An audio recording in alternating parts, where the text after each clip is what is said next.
Hello friends, मैं सोनम जैन। आप सभी देख रहे हैं एच जे सोनम चैनल पर आप सभी का स्वागत है। दोस्तों, आज की कहानी है देवरानी और जेठानी की। आज मैं आप सभी के लिए एक और नई देवरानी और जेठानी की कहानी लेकर आई हूँ। आप सभी को ये कहानी बहुत ज़्यादा पसंद आने वाली है, इसलिए इस कहानी को आखिरी तक जरूर देखिएगा। कहानी शुरू करें उसके पहले कर दीजिए चैनल को सब्सक्राइब, क्योंकि जब भी मैं लेकर आऊँ नई नई कहानियाँ तो आप सभी को पता चल सके। और वीडियो को लाइक एंड शेयर करना बिल्कुल नहीं भूलिएगा, इससे मुझे मिलती है नई नई कहानियाँ लिखने के लिए प्रेरणा। और कमेंट्स भी ज़रूर किया कीजिएगा कि आप सभी को मेरी कहानियाँ कैसी लगती हैं। तो चलिए कहानी शुरू करते हैं। विपिन और आयुषी जल्दी जल्दी उठो बेटा, देर हो जाएगी स्कूल जाने के लिए। काजल ने अपने दोनों बच्चों से कहा। काजल की सुबह हर दिन इसी तरह होती है। अपने दोनों बच्चों को जल्दी से जगाती और स्कूल के लिए तैयार करती। रसोई में जाकर अपने पूरे घर के लिए नाश्ता बनाती। काजल जब रसोई घर में खाना बना रही थी तभी उसके पति सौरभ ने कहा, काजल तुमने मेरा कहीं मोबाइल दिख नहीं रहा है। काजल ने कहा, वहीं देखिए वहीं रखा है। तभी काजल की सास ने कहा, कितना काम करती है वह दिन भर, और तू अपना एक मोबाइल संभाल कर नहीं रख सकता। काजल जब अपने सास ससुर को चाय देने जाती और जब अपने ससुर जी को मेडिसिन देती तभी उसके ससुर जी कहते हैं, बेटी तुझ जैसी बहू पागल में धन हो गया। दुनिया यहाँ के वहाँ हो जाए, लेकिन तू मेरी मेडिसिन का हमेशा ध्यान रखती है। काजल की सास ने कहा, इसलिए तो आपका स्वास्थ्य ठीक रहता है। मेरी बहू है इतनी अच्छी। तभी काजल के पति सौरभ ने कहा, काजल जल्दी से नाश्ता भी रखा दो, आज दुकान में कुछ ज़्यादा ही काम है। मैं बच्चों को भी स्कूल छोड़कर चला जाऊंगा। तभी काजल के देवर सुनील ने कहा, हाँ भाभी मेरे लिए भी नाश्ता लगा दो, मुझे भी ऑफिस जाना है। तभी काजल की सास ने कहा, क्या तुम लोग सुबह से ही बहू को परेशान करने लगते हो? थोड़ा धीरज रखा करो, वही भी थक जाती, उसे आराम से काम करने दिया करो। तभी काजल ने कहा, मम्मी जी अब तो आराम तभी कर पाऊंगी जब मेरे देवर की शादी होगी। एक बार मेरी देवरानी को आ जाने दीजिए, फिर मुझे आराम ही तो करना है, सारा काम उसको ही सौंप दूंगी। काजल के देवर ने कहा, क्या उत्तम विचार है भाभी, लेकिन आप लोग भी मेरे बारे में सोचते ही नहीं। अब मेरी भी उम्र हो गई है, एक भाभी जैसी सुंदर और सुशील बीवी मेरे लिए भी लेकर आइए। तभी काजल की सास ने अपने छोटे बेटे से कहा, कितना बेशरम है, अपनी शादी की बात खुद कर रहा है। काजल के देवर सुनील ने कहा, इसमें बेशरम क्या, मैं तो भाभी के लिए कह रहा था। आखिर मेरी धर्मपत्नी आएगी तो भाभी को भी मदद मिलेगी ना, बस मुझे तो उनकी चिंता है। देखिए पूरा दिन अकेला काम करती हैं तो थक जाती होंगी, अब मदद के लिए देवरानी तो चाहिए है ना भाभी। मैंने कुछ गलत कहा? बोलिए भाभी। काजल ने भी कहा, बिल्कुल नहीं देवर जी, मुझे पता है कि आपको मेरी कितनी चिंता है और आपको शादी क्यों करनी है। यह सुनकर सब बहुत जोर से हंसते। यह था काजल का हंसता खेलता परिवार, लेकिन इस हंसते खेलते परिवार को नचन लगने वाली थी। उसी वक्त काजल की मौसी सास भी आती और कहती, बिल्कुल सही कह रही है बहू, सुनील की शादी कर देनी चाहिए। यूँ अचानक काजल और उसका परिवार काजल की मौसी सास को देखकर हैरान रह जाता और खुश होता।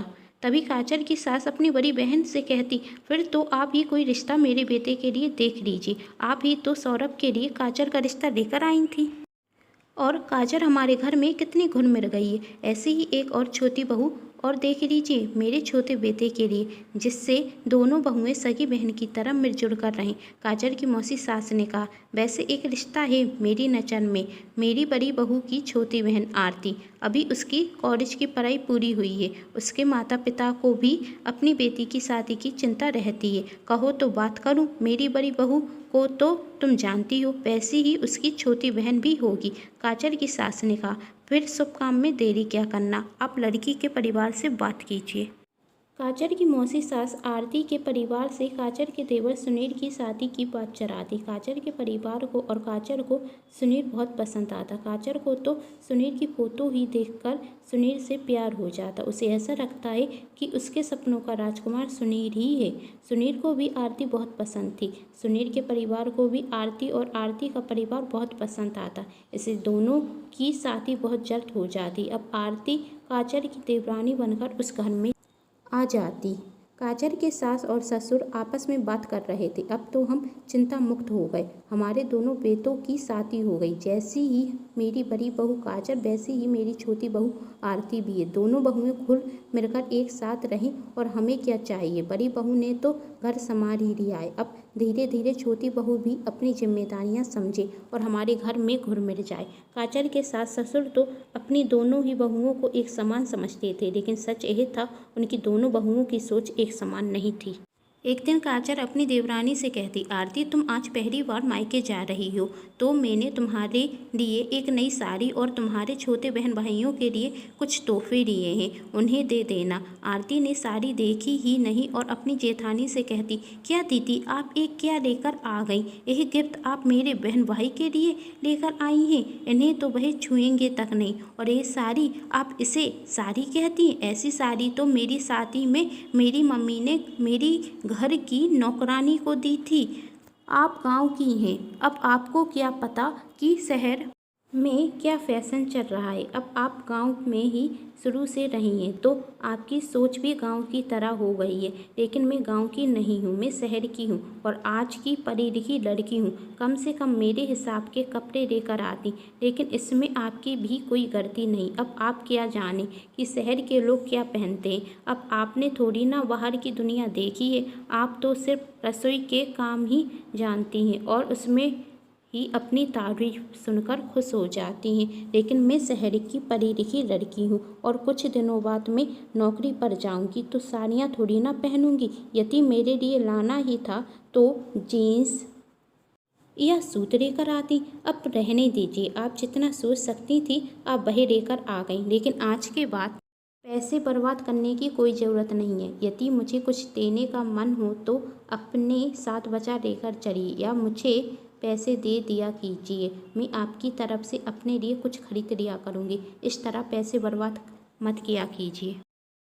और अब यह साड़ी आप ही रख लीजिए और आप ही इसे पहना कीजिए। मैं तो इसे पहन नहीं सकती, आप पर अच्छी लगेगी, कहकर वहाँ से चली जाती। कुछ दिनों बाद आरती नौकरी करने लगती और काजल की सुबह हर दिन की तरह ही होती। आरती घर का कोई भी काम नहीं करती और यदि उसे कुछ काम करने के लिए कहते तो आरती कहती, मैं पहले से ही ऑफिस में इतना थक जाती हूँ और घर के काम मुझसे नहीं होंगे। अब भाभी को क्या काम है, दिन भर घर में ही तो रहती हैं तो थोड़ा बहुत काम कर लेती हैं तो क्या हो गया। वह हर बात पर अपनी जेठानी को नीचा दिखाती क्योंकि उसकी जेठानी गांव की थी, इसलिए वह उन्हें कोई महत्व नहीं देती थी। संडे का दिन था। एक दिन काजल की सास अपनी बहू आरती से कहती, बेटा कब से बड़ी बहू किचन में काम कर रही है, तू भी उसकी मदद कर दे। आरती, अच्छा क्या करना है मम्मी जी? बड़ी बहू खाना बना रही है, तू जब तक बर्तन साफ करते। मम्मी जी बर्तन कर तो देती, लेकिन अभी अभी मैंने हाथों में नेल पेंट रखाई है, ख़राब हो जाएगी। सॉरी पर मैं नहीं कर पाऊँगी और वैसे भी मुझे ऑफिस का काम है, मुझसे यह सब घर के काम नहीं होंगे। मैं हर महीने अपनी तनख्वाह में से कुछ पैसे दे दिया करूँगी। आप घर में नौकरानी क्यों नहीं रख देती? मेरे हिस्से का काम वही कर दिया करेगी। यह सुनकर आरती की सास को बहुत गुस्सा आता, लेकिन वह अपनी बहू से कुछ नहीं कहती और काजल से जाकर कहती, अब तुझे भी इस घर के काम करने की कोई ज़रूरत नहीं। काजल ने कहा, क्या हुआ मम्मी जी? काजल की सास, क्या हुआ? वह तुझे इस घर की नौकरानी कहती? मैंने उससे कहा बर्तन साफ करते तो कहती है मैं हर महीने कमाती हूँ तो कुछ पैसे दे दिया करूँगी, उनसे नौकरानी लगवा लेना, मेरे हिस्से का काम वही कर देगी। अरे हम तो यह सोचकर खुश थे तेरी ही तरह आरती भी इस घर को समझेगी और संभालेगी, लेकिन वह तो अलग ही दुनिया की है। उसे अपने पढ़े लिखे होने पर कितना घमंड है और एक तू है। मम्मी जी जाने दीजिए, आरती अभी नई नई है इसलिए उसे इस घर में एडजस्ट करने में समय लगेगा। मैं आपसे बातें करती हूँ, मेरी देवरानी भी मेरी तरह इस घर को अपना लेगी। और वहाँ आरती अपनी दोस्त सुनीता से फ़ोन पर बात कर रही थी, कह रही थी, यार क्या बताऊँ, इस घर में तो सब बड़ी भाभी की ही तारीफ करते रहते हैं। उस गवान में ऐसा ना जाने क्या है कि सब उसकी तारीफ़ करते रहते। मैं पढ़ी लिखी और सुंदर हूँ लेकिन मेरी कोई तारीफ़ नहीं करेगा। सबके मुंह पर बड़ी बहू की ही रहता है।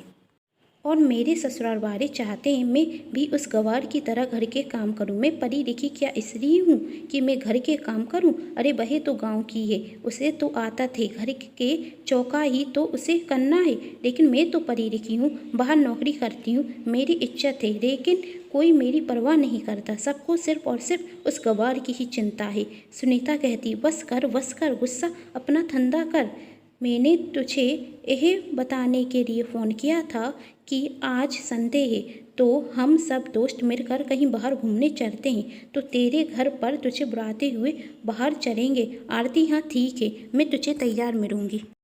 कुछ ही देर में आरती की दोस्त उसके घर पर आती। आरती उन्हें चाय और नाश्ता कराती। आरती की दोस्त नाश्ते की बहुत तारीफ करती, कहती, किसने बनाया? क्या तूने बनाया? आरती, में और नाश्ता मेरे बस का नहीं है ये सब। और किसने? उसी गंवार भाभी ने बनाया होगा, उसे काम है क्या? दिन भर रसोई में ही तो रहती है। आरती इंग्लिश में अपनी दोस्तों से कह रही थी। तभी आरती की दोस्त कहती, ऐसा मत कहो, पास में ही तेरी भाभी खड़ी हैं, सब कुछ सुन लेंगी। आरती, उन्हें कुछ समझ में नहीं आने वाला, हम इंग्लिश में बात कर रहे हैं, उन्हें इंग्लिश कहाँ आती होगी। तभी आरती की भाभी वहाँ से चली जाती और उसकी दोस्त कहती, कहीं तेरी भाभी ने सब कुछ सुन तो नहीं लिया और उन्हें बुरा लगा हो और वह चली गई। आरती, मैंने कहा ना, वह ज़्यादा पढ़ी लिखी नहीं है, उन्हें हमारी बात समझ में कहाँ आई होगी, उन्हें इंग्लिश समझ में नहीं आ रही होगी, इसलिए वह यहाँ से चली गई। कुछ ही देर में आरती की भाभी एक सुंदर सी साड़ी पहनकर आती जिसमें काजल बहुत सुंदर दिख रही थी। और आरती की दोस्त उससे कहती, तू तो अपनी भाभी को गांव की गंवार कहती थी, लेकिन वह तो इस साड़ी में बहुत सुंदर दिख रही हैं। तू तो कहती थी इनकी चॉइस बिल्कुल भी अच्छी नहीं है। अपनी भाभी की तारीफ सुनकर काजल को बहुत गुस्सा आता। तभी काजल आरती से इंग्लिश में कहती, आरती, तुम अपनी दोस्तों से मुझे नहीं मिलाओगी? यह सुनकर आरती के होश उड़ जाते और वही कहती है, भाभी आपको इंग्लिश आती है? तभी आरती की दोस्त सुनीता वहां आती और आरती की भाभी को गौर से देखते हुए कहती, काजल दीदी आप यहाँ? आरती ने धीरे से सुनीता से पूछा, तुम मेरी भाभी को कैसे जानती हो? सुनीता, ये तेरी भाभी है? अरे यह तो मेरी बड़ी दीदी की सहेली है। मेरी दीदी और तेरी भाभी दिल्ली में एक ही कॉलेज में तो पढ़ते थे। काजल दीदी तो अक्सर हमारे घर पर आती थी, फिर काजल दीदी की शादी हो गई और हम जब से मिले ही नहीं। काजल दीदी ने तो कॉलेज में टॉप किया था, तुझे पता नहीं? और तू तो कहती थी तेरी भाभी गांव की है, उन्हें इंग्लिश नहीं आती। आरती ने अपनी भाभी से पूछा, क्या सुनीता जो कह रही है वही सच है? लेकिन सुनील ने तो मुझसे कहा था कि आप गांव की हैं। तभी सुनील ने भी कहा, तुमने आखिर मेरी पूरी बात सुनी कहाँ थी? मैंने तुमसे जब कहा मेरी भाभी बहुत अच्छी हैं, वही हर काम संभाल लेती हैं, गाँव की हैं, इतने में ही तुमने कहा अब उनके बारे में सुनने को है ही क्या? और तुम बात कहाँ करती हो? मैं तो यह कहने वाला था मेरी भाभी गांव की हैं, फिर भी पढ़ाई में इतनी होशियार थी कि दिल्ली के कॉलेज में उन्होंने टॉप किया था। काजल ने कहा, सुनील सच कह रहा है, शुरू से ही मैं पढ़ाई में बहुत होशियार थी और मेरे माता पिता ने मुझे कभी भी आगे पढ़ने से नहीं रोका। मेरे अच्छे नंबर आते थे, इसलिए उन्होंने मुझे शहर में पढ़ने के लिए भेजा। फिर आपने नौकरी क्यों नहीं की? आरती ने पूछा। काजल, मैं भी तुम्हारी तरह पढ़ लिख कर नौकरी करना चाहती थी, लेकिन कॉलेज की पढ़ाई होते ही साथ मेरी शादी हो गई और जब मैं ससुराल आई तो मेरे सास ससुर ने मुझसे कहा था कि मैं नौकरी करूं और मैंने जॉब के लिए इंटरव्यू देना भी शुरू कर दिया था। मेरा सिलेक्शन भी हो गया था, लेकिन तभी सासू माँ का स्वास्थ्य खराब रहने लगा और सुनील भी छोटा था। मेरे ऊपर घर की जिम्मेदारी आ गई थी, इसलिए मैंने नौकरी नहीं की क्योंकि मैं दोनों ही काम एक साथ कर नहीं पा रही थी। और जब सासू माँ का स्वास्थ्य ठीक हुआ तब मुझे पता चला कि मैं माँ बनने वाली हूँ और फिर धीरे धीरे वक्त निकलता गया और मुझे नौकरी करने का मौका ही नहीं मिला। और सच पूछो तो मुझे घर के ही कामों में मचा आने लगा। मेरा मन ही नहीं हुआ कि मैं बाहर जाकर नौकरी करूं। और अब तुम पूछोगी फिर मैं इतना स्वादिष्ट खाना कैसे बना लेती हूं? तो इसका जवाब यही है, जो इंसान पढ़ा लिखा होता है वही स्वादिष्ट खाना नहीं बना सकता। यही किसने कहा? मुझे शुरू से ही खाना बनाने का भी शौक था और मैं अपनी माँ के साथ खाना भी बनाती थी। मुझे हर प्रकार के व्यंजन बनाने में बहुत मज़ा आता था। मैं जितना पढ़ाई में होशियार थी उतना ही स्वादिष्ट खाना बनाती थी। हम पढ़े लिखे हैं तो इसका अर्थ यह तो नहीं कि हम घर के काम ना करें। और यह किसने कह दिया कि गांव की लड़कियां कुछ नहीं कर सकती। तभी आरती अपनी भाभी से कहती है, भाभी मुझसे गलती हो गई, मुझे माफ़ कर दीजिए। काजल आरती से कहती है, माफ़ी मांगने की कोई ज़रूरत नहीं है और ससुराल भी हमारा अपना घर ही होता है और अपने घर में काम करने में कैसी शर्म। आरती भाभी मैं आपकी बात अच्छे से समझ रही हूँ और आज के बाद मैं कभी भी घर के काम करने को मना नहीं करूँगी और नौकरी छोड़कर आपकी मदद करूँगी। काजल ने कहा, नौकरी छोड़ने की कोई ज़रूरत नहीं, यदि तुम्हें नौकरी करना पसंद है तो तुम नौकरी शौक से करो। अब आरती नौकरी भी करती और घर के कामों में अपनी भाभी की मदद भी करती। एक दिन काजल ने अपनी देवरानी से पूछा, यदि मैं पढ़ी लिखी नहीं होती तो तुम आज भी मेरा अपमान करती। आरती ने कहा, भाभी अब और शर्मिंदा मत कीजिए, मैं समझ चुकी हूँ कि यदि हम पढ़े लिखे हैं तो हमें घर के काम करने वाली महिलाओं को नीचा नहीं दिखाना चाहिए, क्योंकि घर के काम में भी बहुत परिश्रम होती है और जो खाना हम अपने हाथों से बनाकर अपने परिवार को खिलाते हैं उसमें बहुत ज़्यादा स्वाद भी होता है। आज काजल के सास ससुर बहुत खुश थे क्योंकि उनकी दोनों बहुएं सगी बहनों की तरह रह रही थी। आप सभी को ये कहानी कैसी लगी मुझे कमेंट बॉक्स में ज़रूर बताएं और चैनल को सब्सक्राइब, वीडियो को लाइक एंड शेयर करना बिल्कुल नहीं भूलिएगा। Thanks for watching.